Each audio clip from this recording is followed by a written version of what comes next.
This is Long Shots, VSiN's premier golf betting podcast. Here's Matt Brown, Wes Reynolds, and Kelly Bidlin. It's the Long Shots golf betting podcast here on the VSiN Podcast Network. Matt Brown, Wes Reynolds, Kelly Bidlin, coming to you for the Rocket Classic. Don't you call it the Rocket Mortgage Classic. It's the Rocket Classic. Oh, boy. Reason, you know. Oh, boy, did that mess with my head already today. Yeah. Too late. So. Too late for the column up at VSiN.com. Yeah. Is it Wes? Yes. Man, did I have to do a full deep dive on this because we are not it's not rare, obviously, on the PGA Tour for sponsorships to change. And I was like, oh, this must be the half-assed, like, Rocket Mortgage pulled out. They don't have a new sponsor yet, so we're just going to, like, keep this bland name. But no, everybody. It is the Rocket parent company that is rebranding themselves. So I hate that I know this much about this to tell you, but I, due to graphics purposes this morning, Wes, I had to figure this all out. Well, Remember, this was the Quicken Loans, of course, many years ago when they used to have that in D.C., which the former name of Rocket Mortgage, now headquartered in Detroit. Of course, Dan Gilbert, the owner of the Cleveland Cavaliers, runs this company. So yet another change. It'll always be Rocket Mortgage to me, I guess. Okay, there we go. You may know it as my Enmar, but it'd still be Burma to me, like Jay Peterman says in Seinfeld. We'll figure out, what this is, what their new company is all about, I'm sure, down the line here. There's going to be commercials or something, That's a good point. And hopefully not nearly as dramatic as the Travelers Insurance commercials that we got to see all last weekend. My God, Travelers, pipe it down a little bit. It's incredible. Yes, we called Secret Service. Don't worry, sir. Like, they're on the way, to help you out with whatever insurance issues you have. I'm sure whoever calls Travelers Insurance, you'll get straight access to the Secret Service, guaranteed.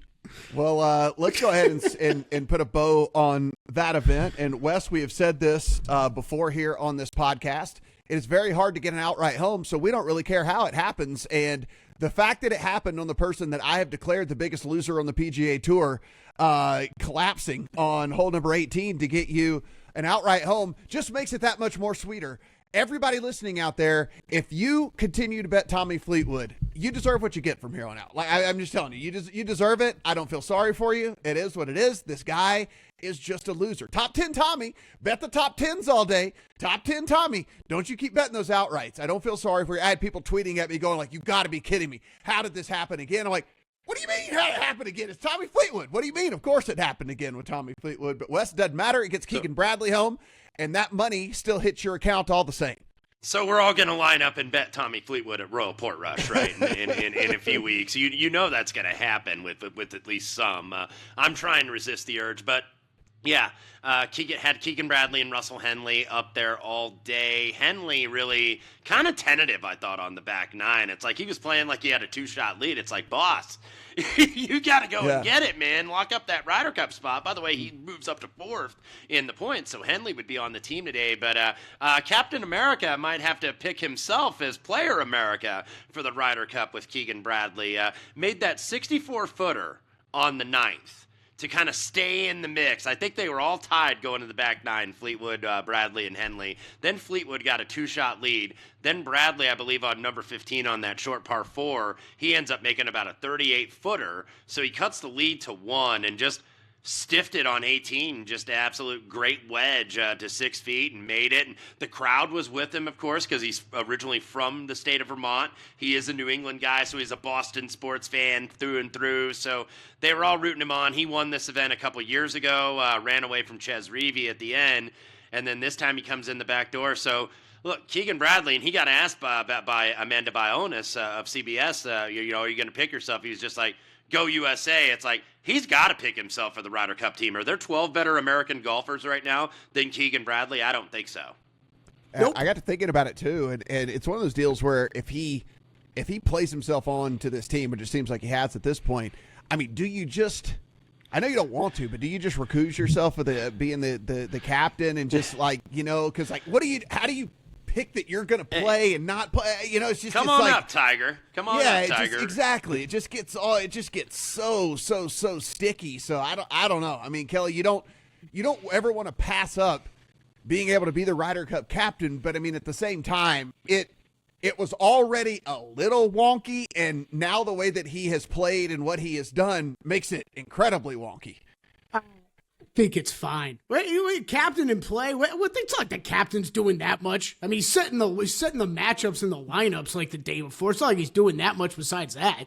That is the whole thing. What do you mean? That's that's the whole damn point of it. It's not like it takes 12 hours a day for the captain to figure that stuff out. Like he'll be fine. He'll be fine doing that in play. I think Keegan should absolutely do both.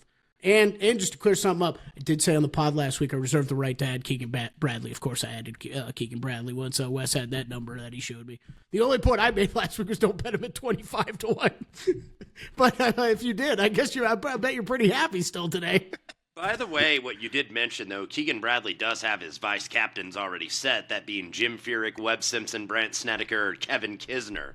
Yeah, one of those guys can take over the reins. Yeah. Put your old asses to work a little bit more. I ain't doing anything out there. Come on. I mean, it's just, the setting of the lineup becomes weird now. The whole, it's all weird. It's all weird now when you're a part of it, so. Well, okay, so I'll answer it more seriously. Even though I do think he could do both, I would much rather at this point, I'd rather see him play over captain.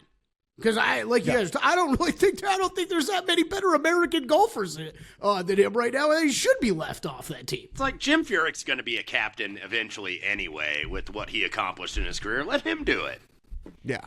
I am team new captain if Keegan plays, because I actually want Keegan to play.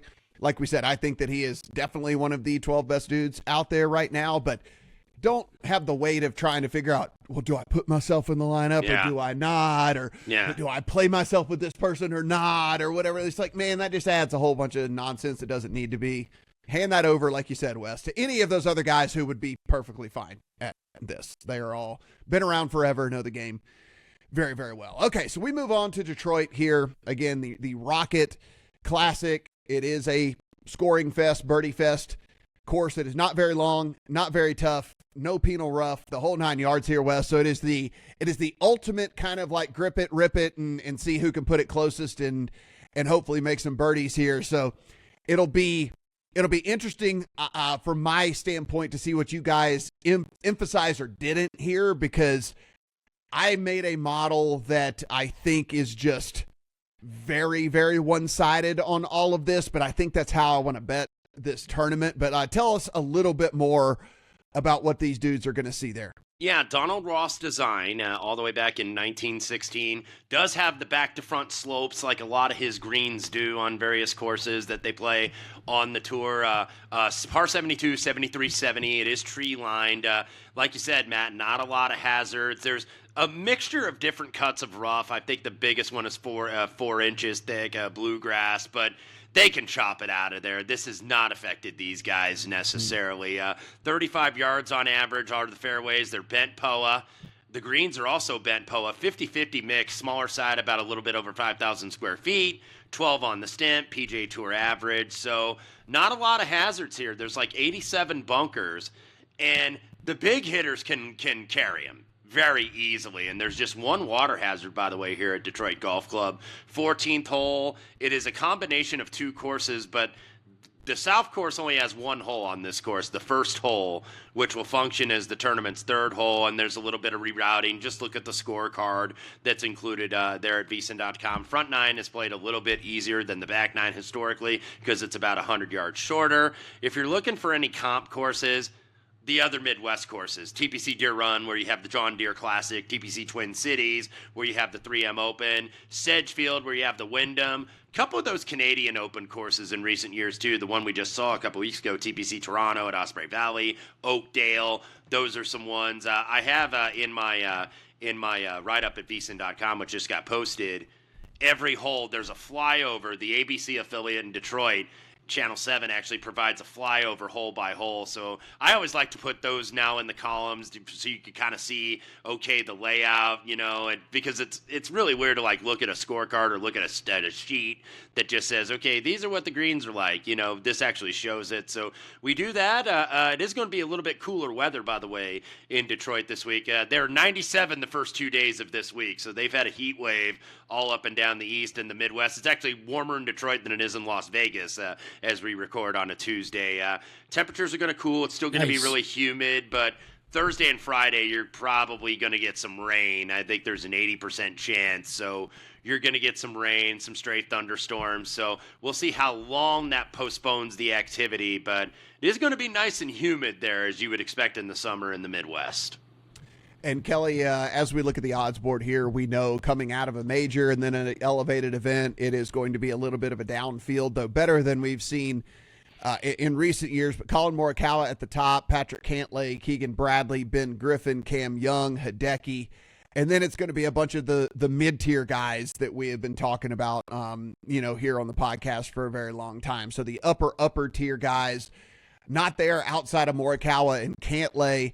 And with the field being as down and Keegan playing like he has, his odds have plummeted. Ben Griffin, one of the better, more consistent players on tour here for the last few months, his odds are way down at numbers we'd never thought we'd ever see next to Ben Griffin. So it is an interesting way of navigating this week, because we talk about this often, Mr. Bidlin, which is the courses is what really separates these dudes. And when we get these courses that people can light up, I'm not going to say anybody in this field can win. I think that is hyperbole. But what I will say is there are maybe 25% more players that we honestly can talk ourselves into thinking can win this than any given normal week. And maybe that number is closer to 40 or 50% more, because, again, these are all the best golfers in the world. And if the course is easy, they can all just go absolutely destroy it. Yeah, absolutely. This is always the, kind of the warning with the Birdie Fest events. If you're going to get into that, at least for me, it's always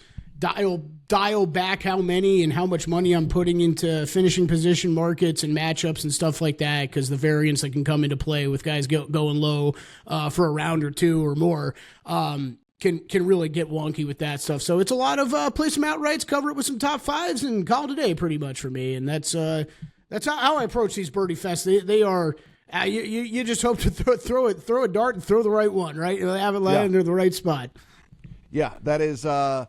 I'm not going to say it's a spray and pray type situation for me this week, but it is certainly a more outrights than normal. I have one top 10 bet on a guy, and then that's it, right? So it's it's a little bit different for me than it normally is, for sure. I also think it's just easy, like to look past the top of the board. I don't know where you guys started at, but I mean, Morikawa just not in form right now. Cantlay's interesting. I think he'd be the most interesting to me near the top, but not enough to get on board with that. You already mentioned Ben Griffin's number just not being anywhere close to where we've kind of seen him usually after his entire career. Keegan Bradley, I mean, under 20-1 is pretty wild. So it was pretty easy for me to head down right to the middle of the board. This is the history of this event. We've only had 6 years. It moved here to Detroit in 2019. It was previously the Quicken Loans National that was in D.C., as we mentioned earlier. But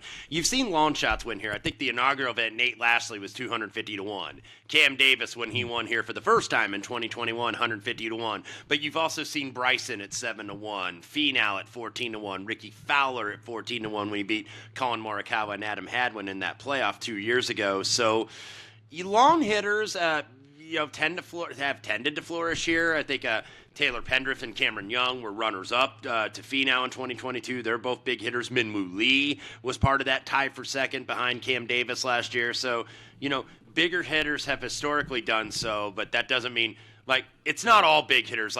Almost anybody, any style of player, I think can win. When you're saying anyone can win, well, maybe not anyone can win, but any style of player can win. You can win hitting dead-eye approaches here, just like you can win bombing it and gouging it, just like you can win putting the lights out. So there's a lot of various styles that can win on this golf course. I emphasized driving distance, par 5 scoring, birdie or better percentage, and opportunities gained. I went basically just a heavy scoring model this week. I think that approach, while definitely important, and I will not say that it is not important, but if the rough isn't all that penal and the greens are small as it is and all of that, I think it's it's going to come down to who hits it down there the furthest, who has the shortest iron, and then that's going to be the biggest difference here, not necessarily who's really playing their irons all that great right now. So I didn't use approach as much as I normally do in any given week. So that's kind of, for me, opportunities plus, like just a little bit of more of a separator there, which is inside of 10 feet as opposed to inside of 15 feet. Birdie or better gained, driving distance, strokes gained on par fives, and then the couple little tiebreaker things there, just like strokes gained on easy courses. Wanted to see who's done well on these easy courses, on these ones that you can really get after, and then just, overall weighted strokes gained total against the field in this course. See who's been just kind of getting it done out there a little bit. Kelly, did I go different than you? Did you go heavy scoring? Did you emphasize approach maybe more than I did? I'm going to guess I emphasized approach a little bit more than you, but it's a very heavy scoring model. You basically rattled off everything that I included. Off the tee, driving distance, yes, approach, yes, I did factor in some of the shorter proximity ranges, just because we do expect to see a lot of short irons and wedges here for these guys this week. But it's opportunities gained, birdie or better, par 5 scoring. Those three I emphasized very heavily for this week. And then I did add in some putting stuff, just overall strokes gained putting. We do have the blend on the greens, like Wes talked about, and then putting within 10 feet punched in there, and then easy courses like you mentioned, Matt. But this often ends up being a bit of a putting contest, so just wanted to at least have that factored in at least a bit. Yeah, one of the things I do want to point out, and we'll get Wes, what you put in your model here, is if you use any of the sites that we talk about on here, just remember that the more factors that you put in, sometimes the fewer rounds that you're going to be able to get results from. And so I just want to point that out for sure, because if you go in and, our friends over at BetSperts, who have a fantastic stat collection over there and models that you can build. However, if you start going crazy on stuff, which is like, okay, scoring conditions, easy, driver heavy, like less penal rough, this, that, and there, like you add all these factors and you get it out, whatever, you're going to end up getting to a point where like guys only have 4 rounds, or like 8 rounds StatCast stuff and things like that. You literally have to almost bring it out to like 2 years worth of data in order to even get someone that has like a 20 or 30 round sample size or something. So just remember that as you're going in, and I don't say that, I'm not saying don't do that, but I'm just saying realize that it's going to spit out data where you have a very, very small sample size for the vast majority of these dudes, because there just aren't a whole lot of courses out there on tour that have easy conditions, driver heavy, and are short, no penal rough, short courses, all the different stuff like that. Like it becomes a very micro sample size here. And so it's almost like batter versus pitcher stats. If you do baseball stuff and whatever, it's like most of it is just such small sample size that it doesn't matter. It's all noise. So if you want to do that, you might need to extend out the range that you're using here and just more use a holistic overall approach on these golfers as opposed to who's doing anything recently. One thing on that, I think that's better to do those filters that you're talking about, Matt, when it's like a major championship. Mm-hmm. When you're really trying to find, okay, what is the separation here? Like who can really win a major championship? Who can really win the U.S. Open? Who can really win the Masters or any other major? I think you want to be more holistic at a place like this, because there's a lot of guys that are going to shoot low, and there's going to be guys that you've never heard of that might be rookies on the tour that don't have a lot of rounds. It's like, who the hell is this guy? I've never heard of him. And then you have to kind of go look it up. So I don't like to do as many of the filters on like general events. I only would like to do those for like, the real either short, small field signature events or major championships, and that's it. I think your regular boilerplate PGA Tour events or any other events, you want to be a little bit more wide-ranging, in my opinion, at least. Yeah, I only pull up a model to kind of give myself a shot of the holistic stuff, but I have to, in order to get any sort of sample size that I feel is good for me, I have to back it out 18 months. And so if you back it out 18 months, again, you hear us talk about all the time, guys, where guys are playing really, really good over their last 5 or 6 tournaments, maybe not so good over their last 36 tournaments or 50 tournaments or something. So I'm just I'm just looking at maybe what type of golfer might fit this type of course, and then I have to go in and do more research and do more digging and all of the stuff like that. So yeah, I mean, it's tough to get any sort of sample size unless you're pulling it out 18 months or so, something like that. Kelly, I don't know if you ever make models that really, really dial it in like that, but I've had somebody come to me and be like, oh, look at my model, blah, blah, and I was like, bro, did you see that, like, most of those guys only have like 4 rounds of strokes gained data. So it's basically, you're just talking about one tournament's worth of data on these people. Yeah, I think it's something. I think it's something that, as like you said, these sites we use. I could speak personally. I'm going to guess that others have run into this as well. You'll learn. You'll learn, I guess, the hard way. But like, you start building these, and there's so much great data to pull off of that. You think, oh, well, this is going to matter. It's going to matter. Why wouldn't this matter? Let me pull in a bit of this, pull in a bit of that. But yeah, it goes back to exactly what you're saying. You end up punching in too much stuff, and it's pulling from tournaments that are too far back. And you know, I do think that this course is, you know, kind of unique in just the sense of just how many courses do we talk about in the, you know, on the PGA Tour calendar, where it's like, hey, it's short, but you're going to use a driver on almost every hole that's a par 4, par 5. Like, that's, I mean, usually we're talking, well, it's a shorter course, you're going to club down for a little bit here. Like, no, it's driver pretty much everywhere it's not a par 3. Yeah, so interesting. It's just, you know, interesting stuff. Needless to say, like, to get all the data, but I just wanted to make sure that people are getting a sample size that makes sense, as opposed to like just looking at the stuff and doing all that. Okay, Wes, we explained what was in ours. Did you do anything differently with yours? Kind of a combo of what you guys did. Maybe the only thing I emphasized a little bit more, I did do some of the proximity buckets, maybe a little bit more than the general approach stuff that I would usually do. And that's 75 to 100, 100 to 125, 125 to 150, because this is driver wedge fest is basically what this is. It's not that hard around the green here, even though the greens are maybe on the smallish side on average. I think it's not difficult to gain around the green. It's difficult to gain on the greens, actually. 10th most difficult greens over the last 5 years, because you have those back to front slopes, and some of these slopes kind of complicate things for the guys, or maybe they overthink them.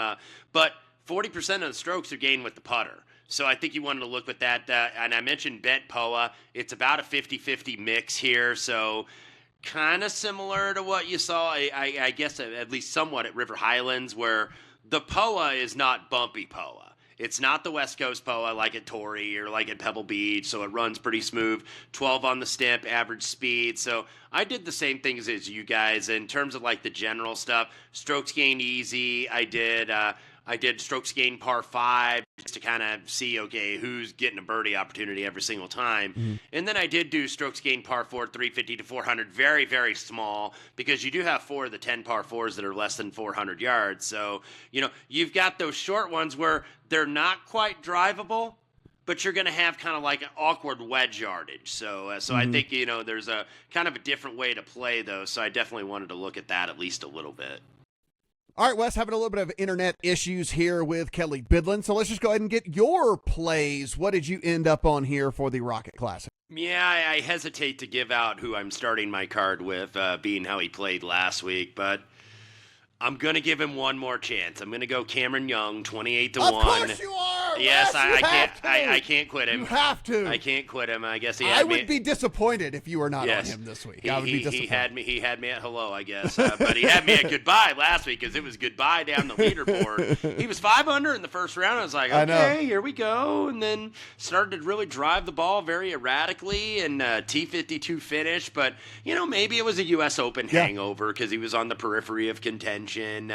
This is a course that you think Taylor made for him. He was second here in 2022, sixth in 2024, had consecutive top 4 finishes. So I don't know if he's totally back, but I don't think it was totally a fluke either. I just think, you know, bad tournament last week. So that's one of them things that I think is very hard when you're a regular golf bettor week to week, is outright is like when to jump on and when to jump off. And you don't always want to jump off after one bad finish. So I'm giving Cameron Young one more whirl here at 28-1. For everybody, Well, I pick on Wes obviously just because we all have our golfers that we've played a ton, but for what it's worth, he's no lower than 8th in any version of the models that I ran. So I mean, he models out so well for this. Yeah, you would think he'd drive the ball pretty well here and that he could succeed here. I understand if people maybe have a little PTSD betting him, but Cameron Young 28-1, and then another guy I hit on actually in one of the Midwest events last year.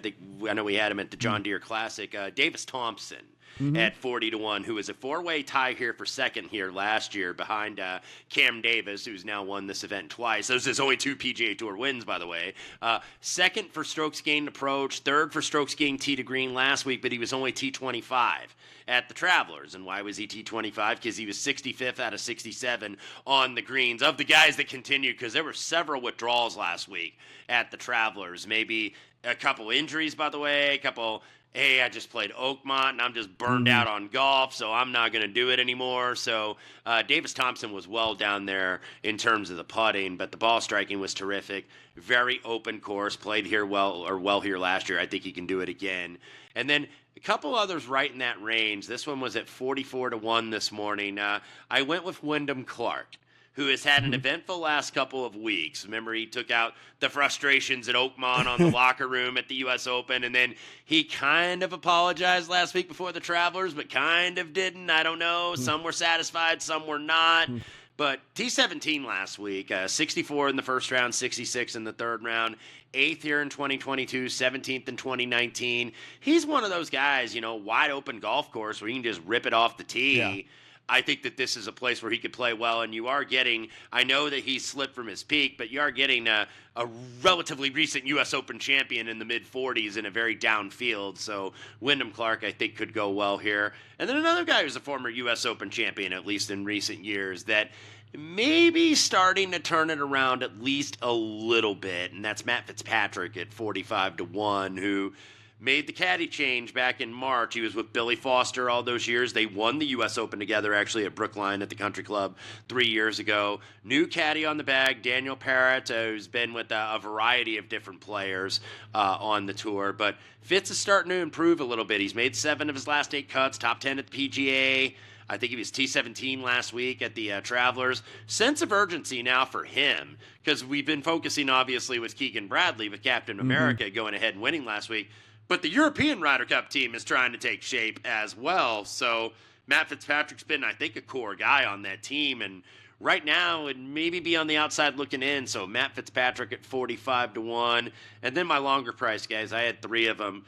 One guy that just kept popping up in stat after stat was Emiliano Grillo at 80-1, who had a really tough start this year, seemingly has found something, 4 straight top 25s, made 9 of his last 10 cuts. He was the only player in this field, by the way, that was in the top 15 for all the wedge proximity buckets, the 75 to 100 to 100 to 125, 125 to 150.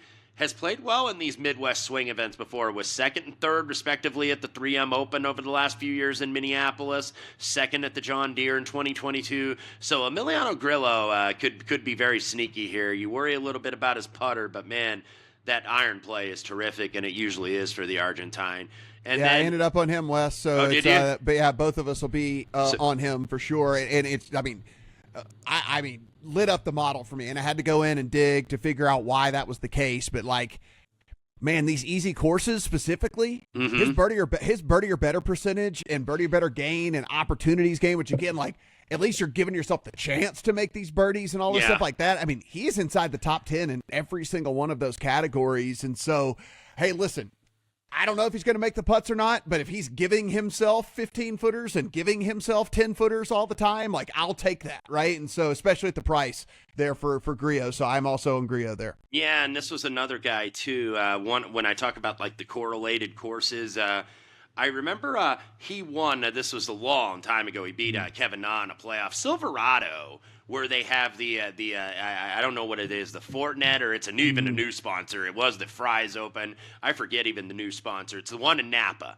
basically, at Silverado. Silverado's got a little bit of a crossover for guys that have won there, guys that have played well there, that have played well in this event historically. So another thing maybe to mention for Grillo. And then I did have to go with some kind of bomber. I've got a couple bombers already in the lineup, a little bit with Clark and with Cameron Young, but this guy, an absolute bomber. He's making his first appearance here, so triple digits, 105-1. Jesper Svensson, the Swede, second in the field for driving distance and strokes gained par 5, third for birdie or better of what I had, fourth in strokes gained off the tee. He's made 11 of 15 cuts in his rookie season on the PGA Tour, but just the one top 10 at the Sony to open. Now, he was T18 in Canada a couple weeks ago, his best result since. Big hitter off the tee. I think he should really like this course. So Jesper Svensson, 105-1. I'll go ahead and just go again there, Wes. All right. I landed on him as well. One of the things I did was just go in and sort by driving distance alone, and then see the guys that also are in the green in par 5 scoring, in birdie or better percentage, in opportunities gained, and all of that.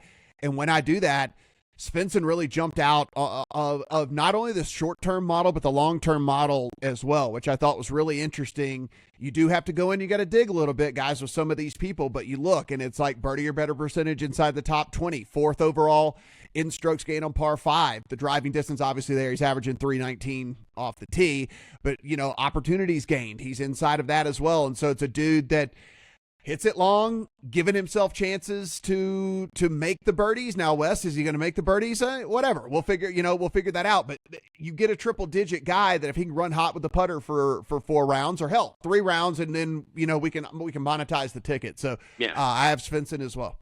Before I get to the last one, a couple guys that were last-minute leave-offs for me. Michael Chorbornson, by the way, is back. He had that wrist issue, but he's been back there working in Detroit. His caddy now is J.J. Jakovic, who used to be Morikawa's old caddy. So, he was kind of an established caddy with a major championship player linking up with Chorbornson. So, obviously, I think that's at least a sign of this guy's potential talent. So, he was a guy that was a late leave-off for me. Harry Hall, and I believe we'll get to him momentarily, was also a consideration. If you want to go ahead and jump in actually on that one. Yeah, Harry Hall, the shortest odds on my card this week at 35-1.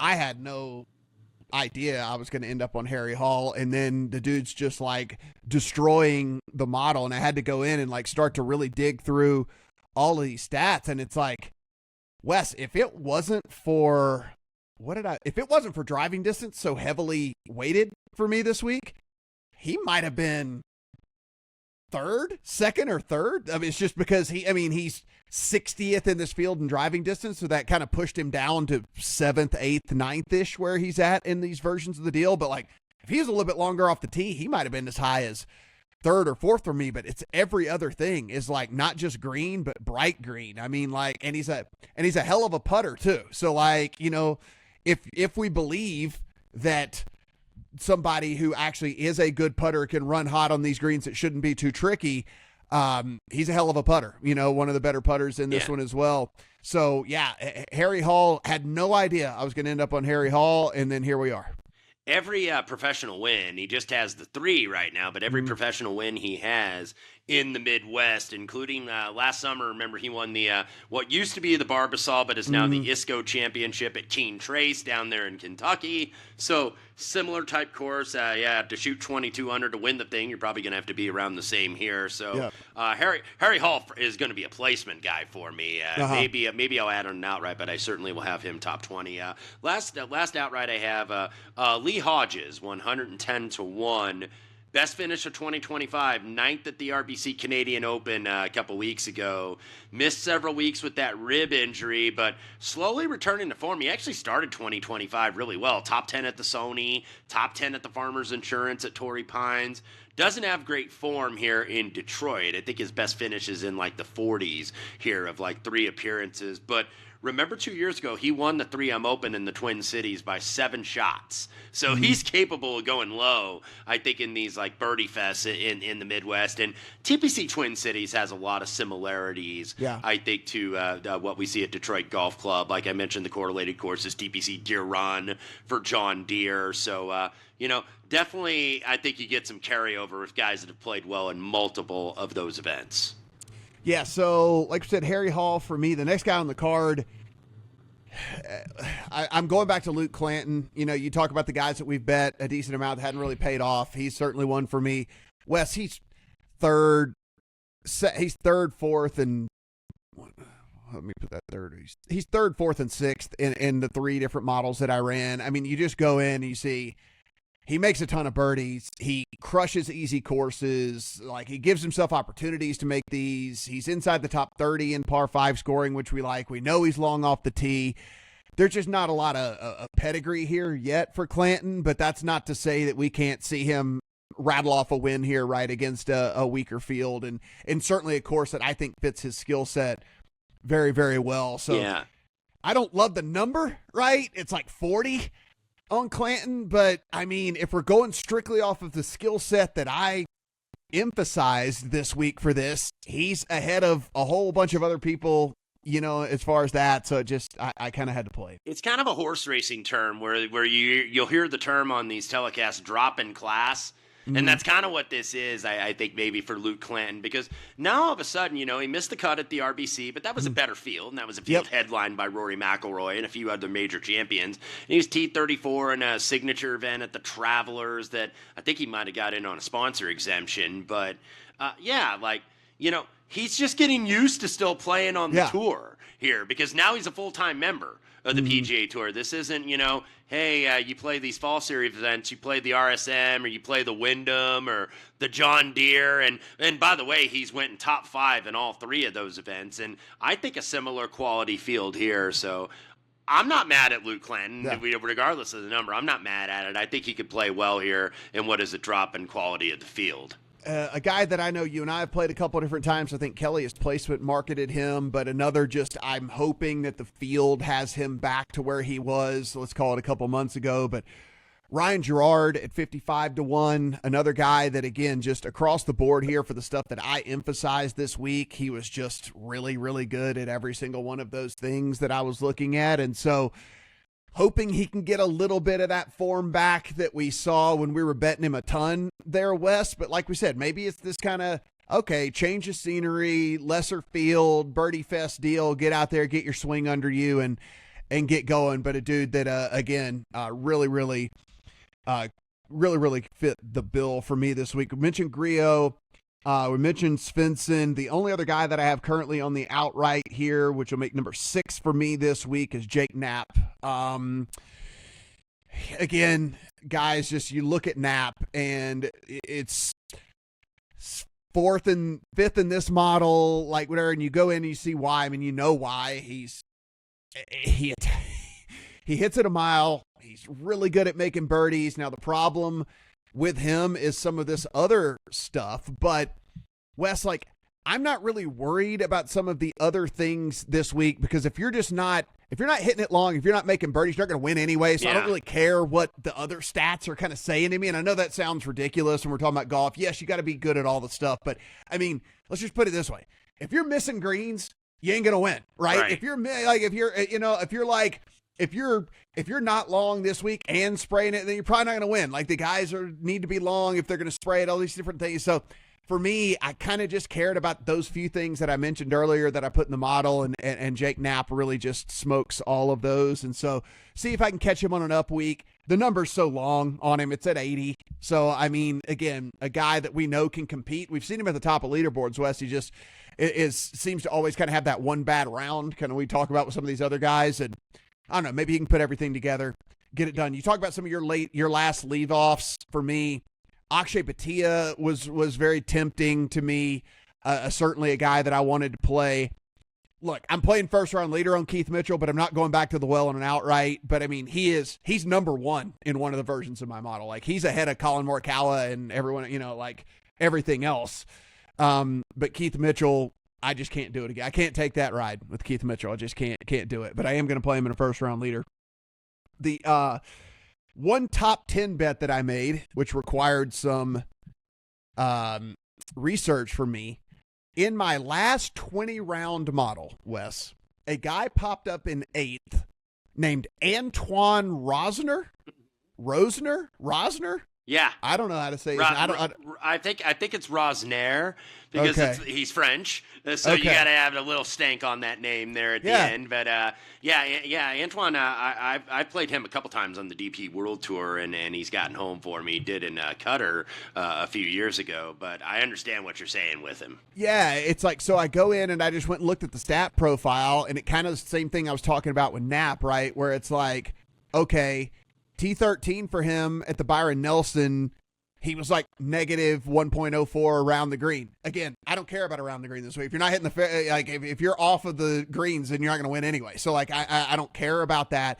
He was T24 at the RBC, gained across the board there on that thing, and like, you know, just a dude with a monster price tag attached to his name. I don't know if he has what it takes to actually win, but a top 10 price is still very juicy on him. So played the top 10 as opposed to the outright. Yeah. I mean, maybe I'll throw a sprinkle, you know, just in case he goes crazy. But the real bet for him, for the purpose of this pod, is like a top 10 bet on him. Yeah, because I wonder, like, these are the type of events, because we know if you still follow the DP World Tour, they have those standings where the top 10 guys that are not already exempt get PGA Tour cards.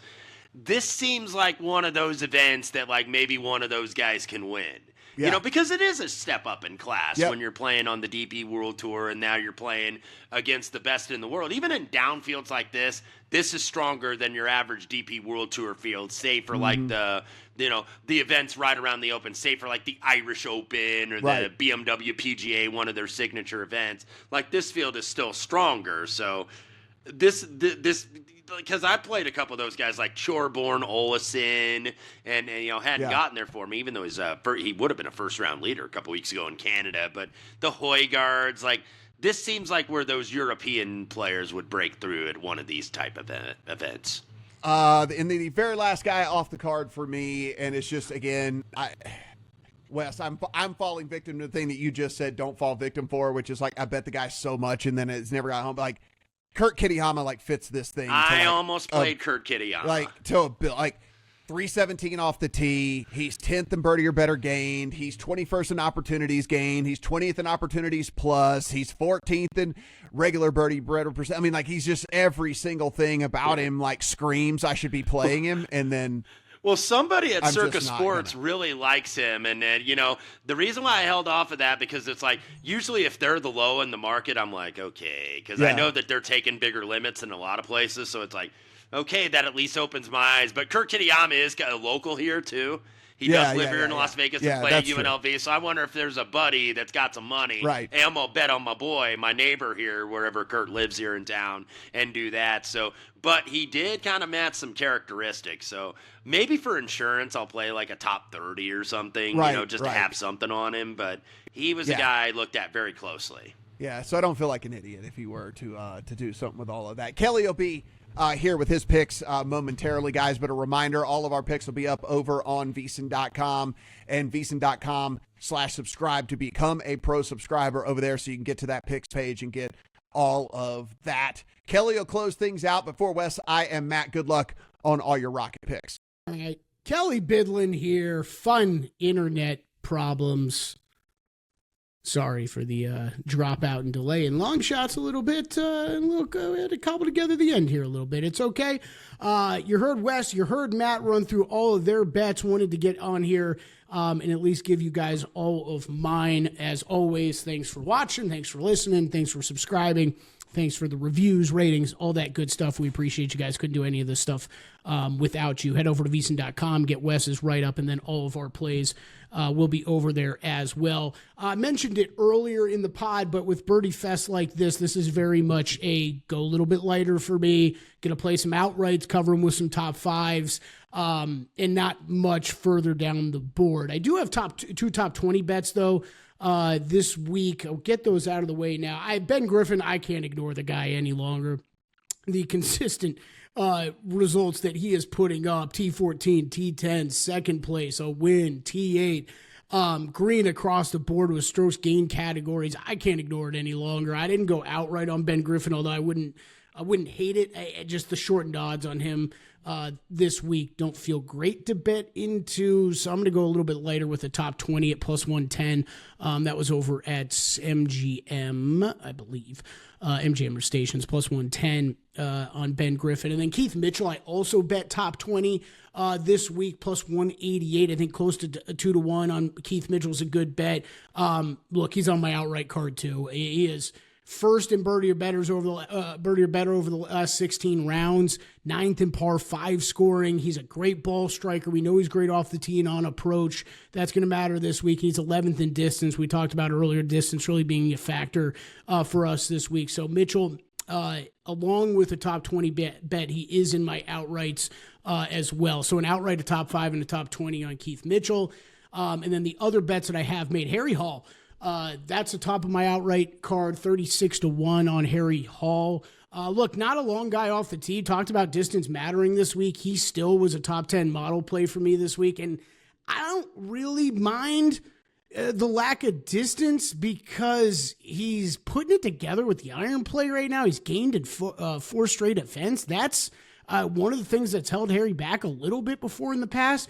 And the one thing he continues to do very well is just putt the ball. He's a top-rate putter in this tournament for me. And if I'm really just looking about making birdies or better on a course that is very scoreable, I don't really care how you get it done. I think the easiest path to that is to hit it long off the tee, have a short approach shot in, and then go up there and make a putt. Harry might have to do a little bit more on approach this week, but with quality approach numbers leading into the event, him having a very, very good putter and consistent putter, I care more about this week. So I did start with Harry Hall, 36-1. Talked about Keith Mitchell already. Got him at 48-1. I think anything over 40-1 on Keith Mitchell is a good bet this week. I know. For those of you that watch the numbers game, listen to this podcast often, you know I got a Keith Mitchell problem. So take it with a grain of salt. Maybe just bet him first round leader. I'll be playing him there as well for sure. But I do like him this week.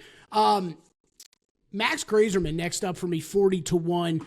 Got him at Grazerman, a very unique kind of mix. If you're not as familiar with his game, a great off the tee player and a great putter, which we don't really have a ton of those on tour. We usually talk about the Keith Mitchells of the world, great off the tee and great on approach, struggle with the putter a little bit, or they're great short game players who maybe not are as long off the tee. Grazerman's one of those odd mixes of strong off the tee game, strong putting. It's all the stuff in between that's been a little bit of concern, but actually over his past 5 events, he's gained on approach in all 5. It's actually been the putter that's been a little up and down over that time. So hopefully he finds it in a place where, look, we know the putting results are, it's actually a difficult location to putt well at, but still it's one of those tournaments with it being a birdie fest that when you look back afterward, so many of the strokes gained by the winners are made up on the green. So hopefully hoping that Grazerman can find that this week. His recent results, T36 at the Travelers, T23 at the U.S. Open, T25 at the Memorial,